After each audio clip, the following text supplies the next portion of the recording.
Mustering ഗ്രാന്റുകളും പ്രസിദ്ധീകരണങ്ങളും അടിസ്ഥാന കാര്യങ്ങളിൽ നിന്നും ആർട്ടിഫിഷ്യൽ ഇന്റലിജൻസ് ഉപകരണങ്ങളിലേക്ക് എന്ന വിഷയത്തിൽ Ahalya school of pharmacy August 1 ഏകദിന ശില്പശാല സംഘടിപ്പിക്കും.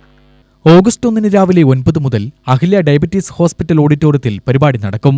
അഹല്യ ഇൻസ്റ്റിറ്റ്യൂഷൻസിന്റെ എക്സിക്യൂട്ടീവ് കേരള ആരോഗ്യ സർവകലാശാല pharmacy faculty of dean doctor RS രാജാശ്രീ ഉദ്ഘാടനം ചെയ്യും. പരിപാടിയിൽ college principal doctor Swapna Sreekumar അധ്യക്ഷത വഹിക്കും. ആയുർവേദ, ഡെന്റൽ, നഴ്സിംഗ്, ഫാർമസി എന്നിവർക്ക് പുറമെ എഞ്ചിനീയറിംഗ് മേഖലയിലുള്ളവർക്കും പങ്കെടുക്കാം. Ahalya school of pharmacy principal doctor Swapna Sreekumar, professor and HOD doctor S Deepu എന്നിവർ വാർത്താസമ്മേളനത്തിൽ പങ്കെടുത്തു. ചീഫ് ഗസ്റ്റായിട്ട് ഉദ്ഘാടനം ചെയ്യുന്നത് കേരള യൂണിവേഴ്സിറ്റി ഹെൽത്ത് സയൻസസിൻ്റെ ഫാർമസ്യൂട്ടിക്കൽ സയൻസസിൻ്റെ ഡീൻ പ്രൊഫസർ രാജശ്രീ മാഡം ആയിരിക്കും. കോളേജിൻ്റെ പ്രിൻസിപ്പൽ ഡോക്ടർ സ്വപ്ന ശ്രീകുമാർ അധ്യക്ഷത വഹിക്കും. അഹല്യ ഇൻസ്റ്റിറ്റ്യൂഷൻ്റെ എക്സിക്യൂട്ടീവ് ഡയറക്ടർ കൃഷ്ണകുമാർ കിഷോർ അഭിനന്ദന പ്രസംഗം നടത്തും. ഈ 2 സെക്ഷനാണ് ഞങ്ങൾ ഈ ഒരു വർക്ക്ഷോപ്പിൽ ഡിസൈൻ ചെയ്തിട്ടുള്ളത്. 2 സെക്ഷനും ഊട്ടി JSS ഫാർമസി കോളേജിലെ പ്രൊഫസർ ഗൗതമരാജൻ, പ്രൊഫസർ ഹാരി എന്ന 2 സെക്ഷനിലേക്ക് നേതൃത്വം നൽകും.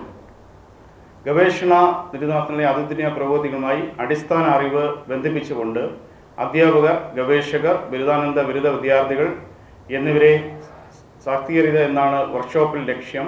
അക്കാദമിക് കാര്യങ്ങളിലും മെയിനായിട്ട് ഈ ഒരു വർക്ക്ഷോപ്പ് ഫോക്കസ് ചെയ്യുന്നത് ഒത്തിരി ഗവൺമെൻറ്, സ്റ്റേറ്റ് ഗവൺമെൻറ്റും സെൻട്രൽ ഗവൺമെൻറ്റും ഒത്തിരി ഫണ്ടിങ് അലോക്കേറ്റ് ചെയ്യുന്നുണ്ട് ഇൻസ്റ്റിറ്റ്യൂഷനിൽ റിസർച്ച് വർക്കിന് വേണ്ടി. UTV news, Palakkad.